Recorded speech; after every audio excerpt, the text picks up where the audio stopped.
नमस्कार विद्यार्थी मित्रांनो, कसे आहात? मजेत आहात ना? ज्ञानेश्वर विद्या मंदिर या शैक्षणिक संकुलात तुम्हा सर्वांचं स्वागत आहे. विद्यार्थी मित्रांनो, तुम्ही आपल्या ज्ञानेश्वर विद्या मंदिर या युट्यूब चॅनल सबस्क्राईब केले का? तर सबस्क्राईब नसेल केलं तर सबस्क्राईब करून घ्या.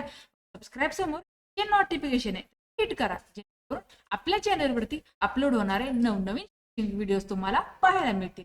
आज आपण पाहणार आहोत महापरिनिर्वाण दिन भाषण. हे भाषण खूप साधं सोप्या भाषेत लिहिलेलं आहे. हे भाषण तुम्हाला शाळेमध्ये नक्की उपयोगी पडेल. तर हे भाषण तुम्ही तुमच्या वहीमध्ये लिहून घ्या आणि ही भाषण जर आवडलं तर भाषणाला लाईक आणि शेअर करायला पण विसरू नका.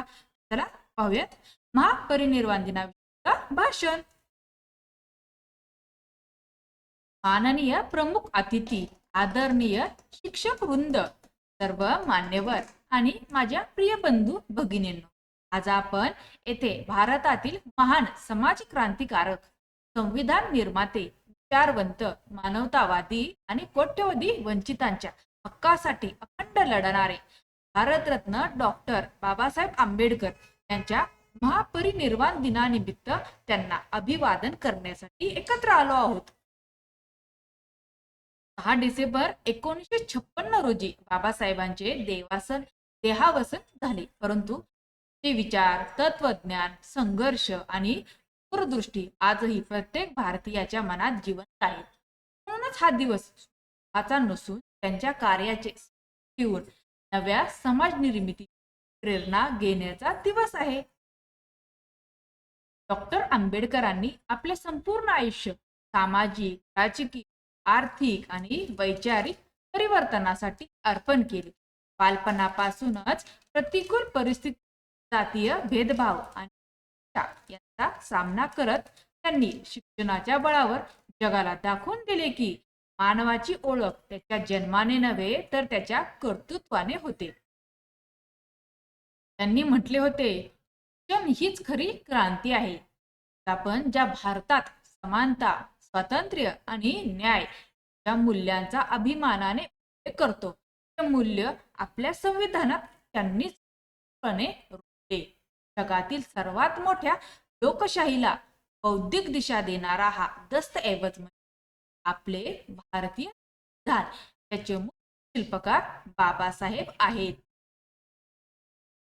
समाजातील शेवटच्या माणसाचा विचार करून त्यांनी अनेक सामाजिक कल्याणकारी धोरणांची पायाभरणी केली.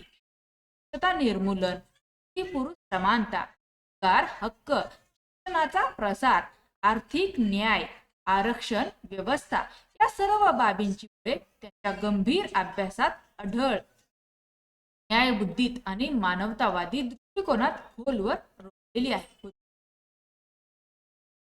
महापरिनिर्वाण दिन आपल्याला त्यांच्या संघर्षाची आठवण करून देतो. बाबासाहेबांनी आयुष्यभर समाजाचे दुःख, अन्याय आणि अवहेलना कमी करण्यासाठी कठोर परिश्रम घेतले.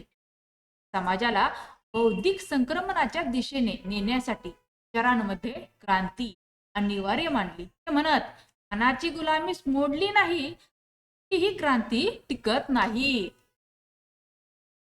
आज आपण त्यांच्या विचारांचे किती पालन करतो हीच खरी आत्मपरीक्षणाची वेळ आहे. समाजात अजूनही असमानता, भेदभाव, अंधश्रद्धा, हिंसा, आर्थिक विषमता यांसारखे आहेत. बाबासाहेबांचे विचार वाचणे, सगळ्यांपुढे पुष्पांजली अर्पण करणे हे महत्वाचे आहे, परंतु त्याहून अधिक महत्वाचे आहे त्याचे तत्वज्ञान आचरणात आणणे. ते म्हणत, मी बुद्ध आणि करुणेचा मार्ग स्वीकारला आहे, कारण हा मार्ग मनुष्याला जोडतो. आजच्या युवकांनी बाबासाहेबांचे जीवन अभ्यासावे. त्यांनी अत्यंत प्रतिकूल परिस्थिती जगातील सर्वोत्कृष्ट विद्यापीठात घेतले. वेळ, श्रम, तल्लख बुद्धिमत्ता आणि दृढ निश्चय यांचे सुंदर मिश्रण करून दाखवले. कठोर परिश्रम ज्ञानाची भूक असते तर अडचण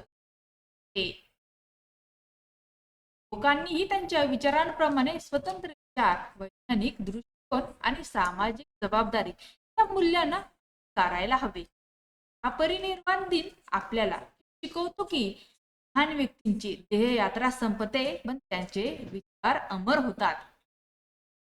बाबासाहेब बाबासाहेबांचे प्रकाश स्तंभासारखे विचार आजही प्रत्येकाला मार्गदर्शन करतात. त्यांनी दिलेला संदेश शिका, संघटित व्हा आणि संघर्ष करा हा आजही तितकाच सामर्थ्यवान आणि आवश्यक आहे. या दिवशी आपण त्यांना अशा प्रतिज्ञेसह अभिवादन करू की हा देश न्याय, समता, बंधुत्व आणि स्वातंत्र्य यावर आधारित प्रगत आणि संवेदनशील भारत बनवण्याच्या दिशेने आपण सर्वांनी आपल्या आपल्या क्षेत्रातून हातभार लावू. बाबासाहेबांनी स्वप्न पाहिलेला समताधारित व भारत निर्माण करणे हेच त्यांना खरी श्रद्धांजली आहे.